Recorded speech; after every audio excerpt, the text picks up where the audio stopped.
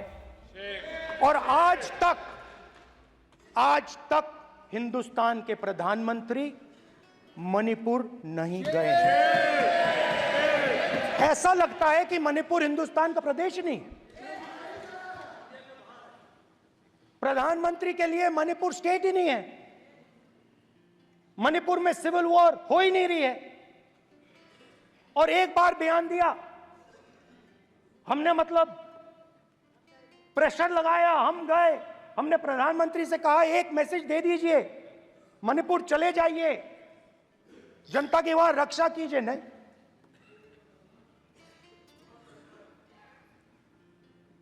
मैं वहां गया, कुकीज और मेहते से दोनों से मिला। आज तक नहीं, आंसर नहीं मिलेगा, मिल नहीं सकता। मणिपुर इनके लिए हिंदुस्तान का प्रदेश ही नहीं है। मणिपुर है ही नहीं,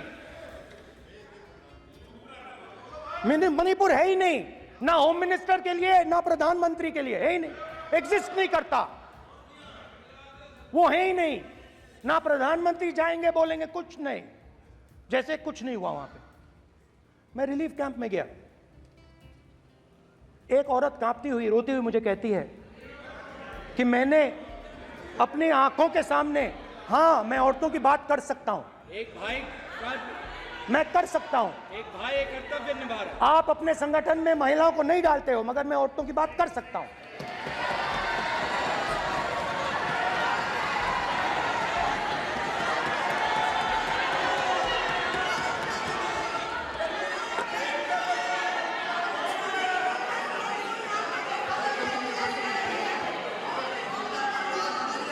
मुझे कहती है मैंने अपने आंखों के सामने, मेरे आंखों के सामने मेरे बच्चे को गोली मारी गई।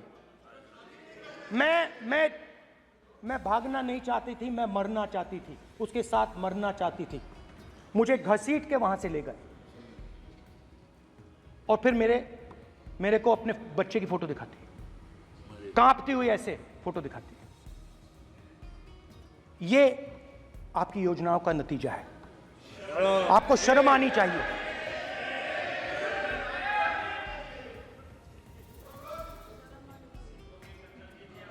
एक दिन प्रधानमंत्री 8 बजे कहते हैं, पता नहीं फाइन ट्यूनिंग हो गई भगवान के साथ,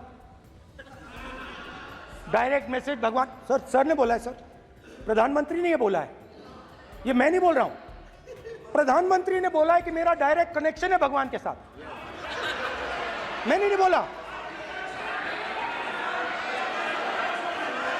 मैंने नहीं बोला। स्पीकर सर, मैं रिस्पेक्ट कर रहा हूं, ये प्रधानमंत्री के शब्द हैं, मेरे शब्द नहीं हैं।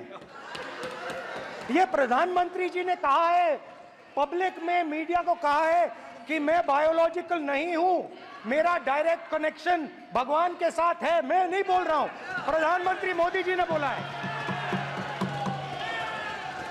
तो पता नहीं उस टाइम 8 बजे भगवान का मैसेज आया होगा, हिंदुस्तान,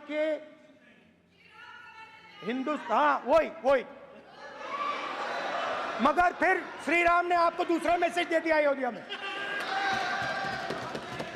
भगवान का मैसेज आया होगा, मोदी जी नोटबंदी कर दीजिए, नोटबंदी कर दिया, डायरेक्ट ऊपर से आया मैसेज, ऑर्डर आया खटाक। और अलग अलग ऑर्डर आते हैं, अदानी जी वाला ऑर्डर आता है, बंबई एयरपोर्ट अदानी जी को ऊपर से ऑर्डर आता है, खटाखट ऑर्डर आते हैं। तो नोटबंदी कर दी। स्मॉल और मीडियम बिजनेसेस जो हैं, जो हिंदुस्तान की रोजगार की रीढ़ की हड्डी है, बैकबोन है, उड़ा दिया, खत्म कर दिया। आज नतीजा यह है कि ये जो भी करना चाहे करें, हिंदुस्तान के युवाओं को रोजगार नहीं मिल सकता। Job creation backbone is broken. Finish, खत्म। नोटबंदी की, गलत जीएसटी लागू की, उड़ा दिया। अब मैं सोचता हूं, पहले मैं सोचता था ये पता नहीं कैसे हुआ, अब मैं समझता हूं कि ये अदानी जी, अंबानी जी जैसे लोगों के लिए किया गया था। ये रास्ता साफ करने का तरीका था, रास्ता साफ करने का तरीका था। इनकम टैक्स डिपार्टमेंट उनके पीछे पड़ा रहता है। जीएसटी, डिमोनेटाइजेशन, 24 घंटा उनको तंग करते हैं। उनके कैश फ्लो को रिस्ट्रिक्ट करने की कोशिश करते हैं, कैश फ्लो को क्रश करने की कोशिश करते हैं कि वो परे हट जाएं और अरबपति उनकी जगह ले लो। आप किसी भी छोटे व्यापारी से पूछ लो, किसी भी स्मॉल मीडियम बिजनेस ओनर से पूछ लो, ये आपको बता देगा। गुजरात में मैं गया, टेक्सटाइल ओनर्स के साथ मेरी बात हुई। मैंने उनसे पूछा नोटबंदी क्यों हुई, जीएसटी क्यों हुई? साफ बोला अरबपतियों की मदद करने के लिए जीएसटी और नोटबंदी की गई है। नरेंद्र मोदी जी अरबपतियों के लिए काम करते हैं, सीधी सी बात। मैं जाता रहता हूं और आपको गुजरात में हराएंगे इस बार। आप लिख के ले लो, आपको ऑपोजिशन इंडिया गठबंधन गुजरात में हराने जा रहा है।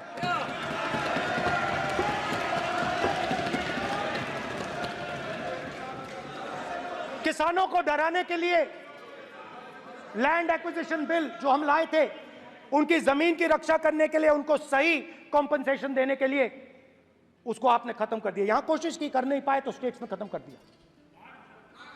दिया। हर स्टेट में आपने खत्म कर दिया है। अगर आप जानते नहीं हो, चेक कर लो। हर स्टेट में, हर भाजपा की स्टेट में खत्म कर दिया। तो किसानों को जो हमने लैंड एक्विजिशन बिल तैयार किया था, सही मुआवजा दिलाने के लिए, उसको आपने रद्द किया।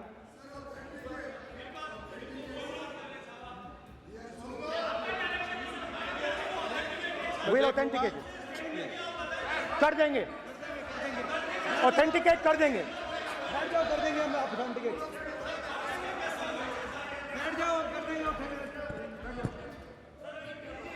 उसके बाद किसानों को डराने के लिए, याद रखिए, शिव जी कहते हैं डरो मत, डराओ मत।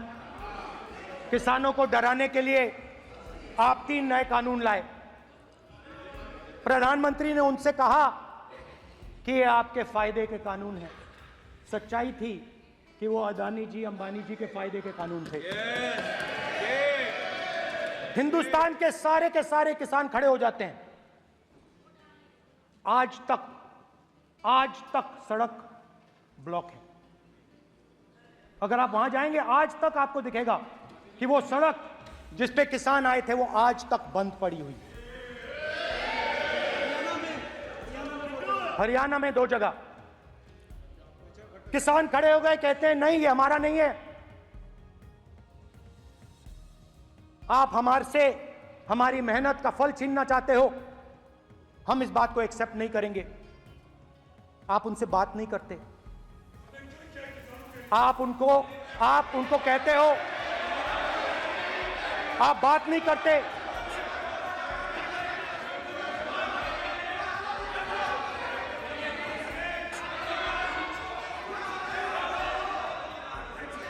आप बात नहीं करते, आप गले नहीं लगते, आप उन्हें आतंकवादी कहते हो। आप कहते हो ये सब आतंकवादी हैं। झूठ नहीं है, सच है।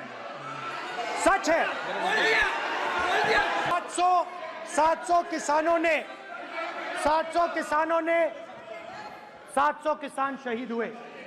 हमने इस हाउस में कहा कि किसानों के लिए मौन होना चाहिए, आपने मौन नहीं होने दिया। आपने कहा ये किसान नहीं है, आपके मुताबिक ये किसान नहीं थे, ये आतंकवादी थे। देखिए, आपकी एलाई सिर हिला रही हैं, वो भी सहमत हैं।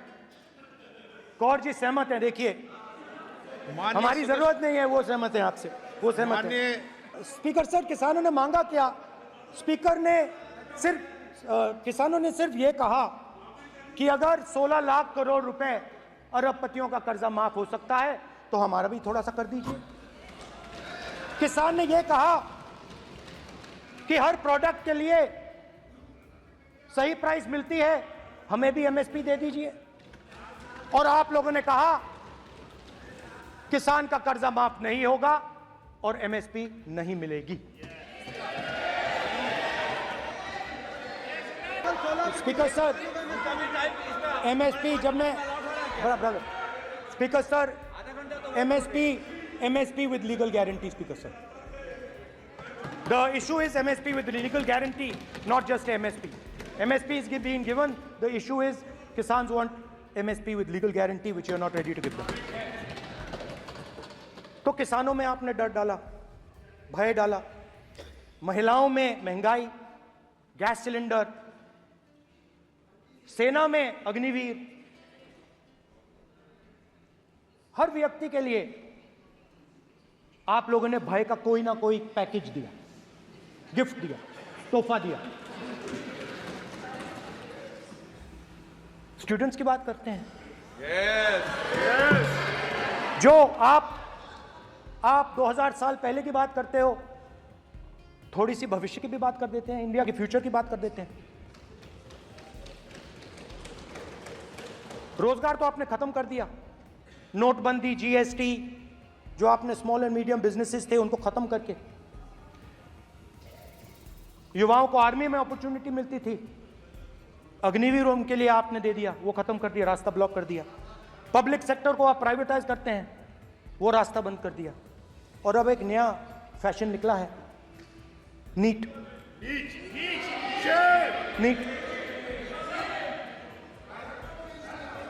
प्रोफेशनल एग्जाम्स को आपने कमर्शियल एग्जाम्स में बदल दिया है। NEET is not a professional exam, NEET is a commercial exam. NEET में एक स्टूडेंट टॉपर हो सकता है, एक्सेलेंट स्टूडेंट हो सकता है, मगर अगर उसके पास पैसा नहीं है, मेडिकल कॉलेज में नहीं जा सकता। सिंपल सी बात। नीट का पास मार्क 22% है। वो पूरा का पूरा एग्जाम, सर एजुकेशन मिनिस्टर पूरा का पूरा एग्जाम अमीर बच्चों के लिए बनाया गया है। कोटा में पूरे के पूरे एग्जाम को आपने सेंट्रलाइज किया। हजारों करोड़ रुपए बन रहे हैं, हजारों करोड़ रुपए बन रहे हैं। और कमर्शियल पेपर जो आपने बना रखे हैं, कमर्शियल एग्जाम्स, 7 साल में 70 बार पेपर लीक। प्रेसिडेंट्स एड्रेस में ना नीट की बात होगी, ना अग्निवीर की बात होगी, ये बातें नहीं होंगी। और हमने कहा, हम स्पीकर सर, हमने कहा कि एक दिन का डिस्कशन अलाउ कर दीजिए। हम आपके साथ खड़े होकर इसको रिजॉल्व करना चाहते हैं। इंस्टीट्यूशनल फेलियर है, हम आपकी मदद करना चाहते हैं, रिजॉल्व करना चाहते हैं। सरकार कहती है नहीं, डिस्कशन नहीं होगा, भविष्य का डिस्कशन हो ही नहीं सकता। तो ये हालत है। जहां भी ये देखते हैं, ये सोचते हैं कि भाई भय कैसे पैदा करें, माइनॉरिटीज को डराते हैं। नहीं, कांग्रेस नहीं डरती आपसे, आप कांग्रेस से डरते हो।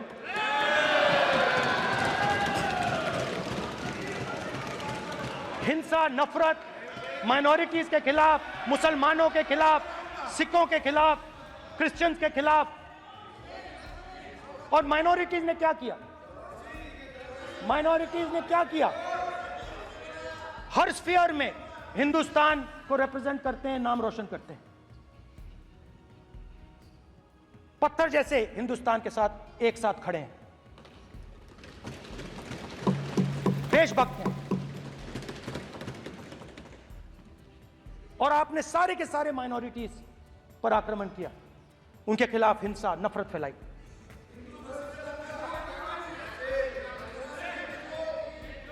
तो शिव जी कहते हैं सर देखिए मेरा वो हटा दिया आपने सर, वो देखिए सर हटा दिया, कैमरा से हटा दिया। चेहरा देखिए, चेहरा देखिए। ये सदस्य सर देखिए वापस आ गया सर, हटाओ मान्य सदस्य ये देखो,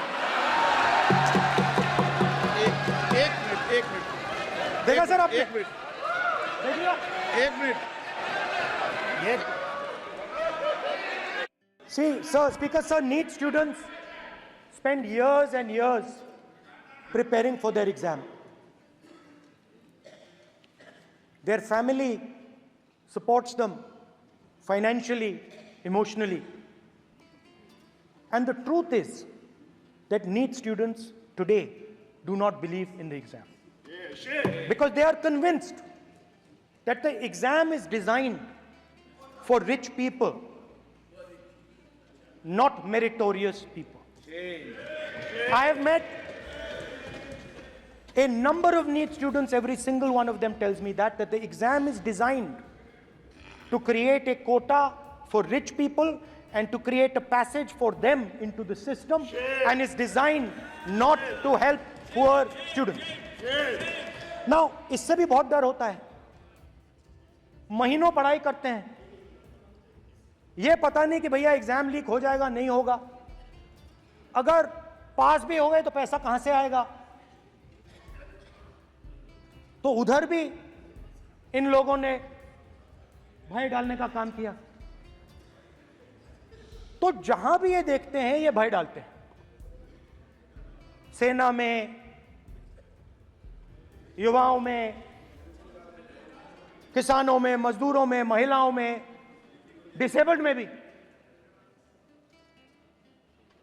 और मैं ये भी कह सकता हूं कि सिर्फ बाकी हिंदुस्तान में भी नहीं मगर अपनी पार्टी में भी भय है। आपकी पार्टी में डर है, भय है, सच्चाई है। देखो अब आप चिल्ला नहीं रहे हो, अब आप शांत हो, अब बिल्कुल शांत हो, सच्चाई बोल दी, चिल्ला नहीं रहे, चुप। क्योंकि आपकी ट्यूनिंग डायरेक्टली, प्रॉब्लम क्या है, आप चिल्ला भी नहीं सकते क्योंकि कनेक्शन नहीं। सर मैं बोल रहा हूं सर, समझा रहा हूं, स्ट्रक्चर बोल रहा हूं। ये कांग्रेस पार्टी में बोल रहे थे सर लोकतंत्र में पार्टी में डेमोक्रेसी होनी चाहिए। कोई भी इन पार्टियों में कोई भी आके कुछ भी कह देता है, ग्रुप ऑफ 22, 23, 24, 25 सब जो बोलना है बोल देते हैं, मगर आपकी पार्टी में भय है। सत्यमेव जयते, ना डरो ना डराओ। Sir, when I became LOP, I realized something that I had not realized before. And it's also on the lines of the principles of Shiva. It's on those same lines. And the idea was that after becoming LOP, all my personal dreams, my personal aspirations, my personal fears have to be put aside. I am now actually two people. I'm not one person. I'm a constitutional person, and my job is to be leader of the opposition, to represent all these parties equally. In fact, I don't just represent the Congress party, I represent every single party. And I have to treat every single party with love and affection. So when Hemant Soren ji is in jail or Kejriwal is in jail, it should disturb me, it should hurt me. Yes. When you unleash your agencies on these political people, it is our job to defend them. Because there is a constitutional person and an individual. And what Shivji is saying is that when you are a constitutional person, the individual should die. The individual's aspirations, the individual's dreams should die. And you should become the voice of the people. Meaning that you should have no fantasies, no dreams, nothing. The perfect public representative is one who is actually dead. That is what Shivji is saying. You understand? Now, Speaker sir. Speaker sir, now, my advice.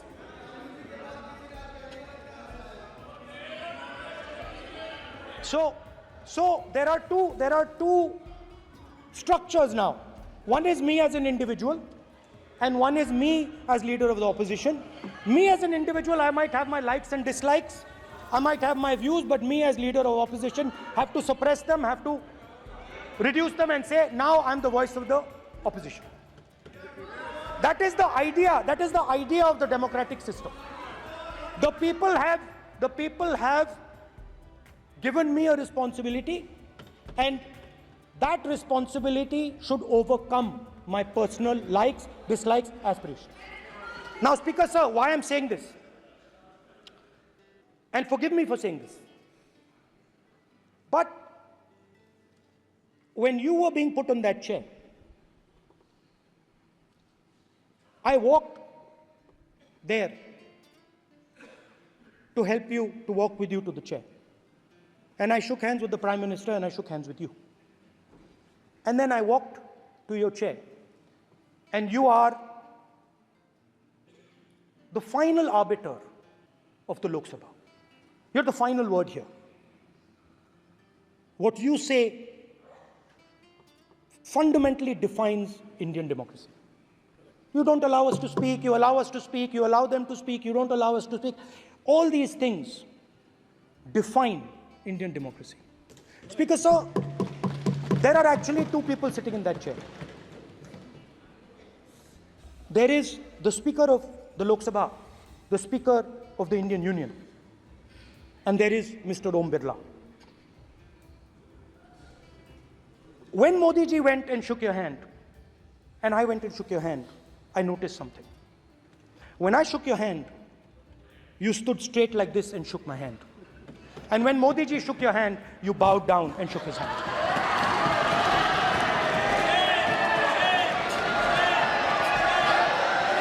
ये आसन के सामने आरोप है। Speaker sir, आपकी बात को मैं एक्सेप्ट करता हूं, स्पीकर सर। स्पीकर सर, आपकी बात को रिस्पेक्टफुली, बैठिए ना। स्पीकर सर, मैं आपकी बात को रिस्पेक्ट करता हूं, मगर आपको कहना चाहता हूं कि इस हाउस में स्पीकर से कोई बड़ा नहीं होता।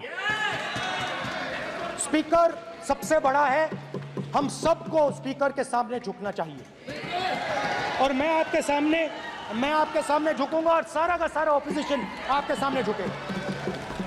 ये लोकतंत्र है स्पीकर सर, आप इस हाउस के लीडर हैं, आपको किसी के सामने नहीं झुकना चाहिए। कस्टोडियन है, सदन नेता प्रधानमंत्री है, स्पीकर को आप speaker is the last word, speaker is अध्यक्ष and is the last word. अंत में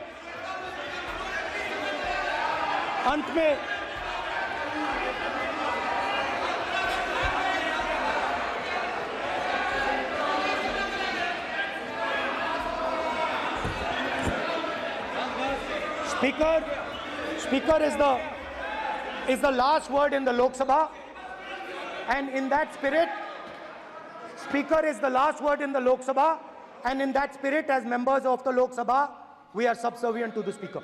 I believe that. Yes. Now, there might be people in this room who think they are not, but I think the entire opposition believes that we are subservient to you, sir. And we will listen to what you say, and we will bow in front of you. But the only thing I request, Speaker, sir, is it is important that there is fairness in this house. Yes, yes. Now, I gave a speech, Speaker, sir, and it was interrupted throughout. Yes. Now, this time is going to be taken away from my colleagues. And I think that is unfair. Finally, I'd like to say that the principles that allowed us to fight are in our traditions. Truth, courage, non-violence, and they're in all our religions. And what you have come to represent today is untruth, a complete lack of courage, and violence. And my recommendation to you, if you take it, this country has a government and you are the government. And you are, whether we like it or not, you are the government of India. Elected by the people. And I agree to that. But I would say to you that as individual members, as the cabinet, you do not spread fear in this country. That you do not spread hatred in this country. That you listen to the farmers of this country, you listen to the students of this country. When the opposition says to you, let's have a debate for one day, have it. It's not going to harm anybody. They're going to love you for it. The students of India are going to say, we love the government because they allowed us our voice, they let us speak for one day. So, do not spread hatred. Do not spread violence. Do not be fearful. Even the BJP members here, even the cabinet members, do not be fearful. You have a constitutional position. You are individuals and then you have a constitutional position. Rajnath Singh ji is an individual and he's the defense minister of India. And that is the way this country has to be run. And we as the opposition, don't take us as your enemies. We are not your enemies. We are here, we are sincerely here to make your work easier, as long as you follow the basic principles that we have stated. And these principles are Shivji's principles. They are the principles of Shivji. Har Har Mahadev, you can say. To make the government. This is basically what I have explained here today is the concept of Indian leadership in all religions. Respect, affection, ahimsa, and always standing up for the truth. And I'm more than happy, all of us are more than happy to discuss anything you want without being nasty, without being aggressive, anything you want, we are ready to discuss. So please let us work together to take this country forward. You are the government. We have to accept that. You got 240 seats. So, I congratulate you on that. At least accept it. Accept to kar lijiye. They're not happy. They're not happy. Not happy. They're not happy. Okay, you're not happy. So I would say we want to both work for this country. Work with the spirit of bravery. Work without violence. Work without hatred. Thank you.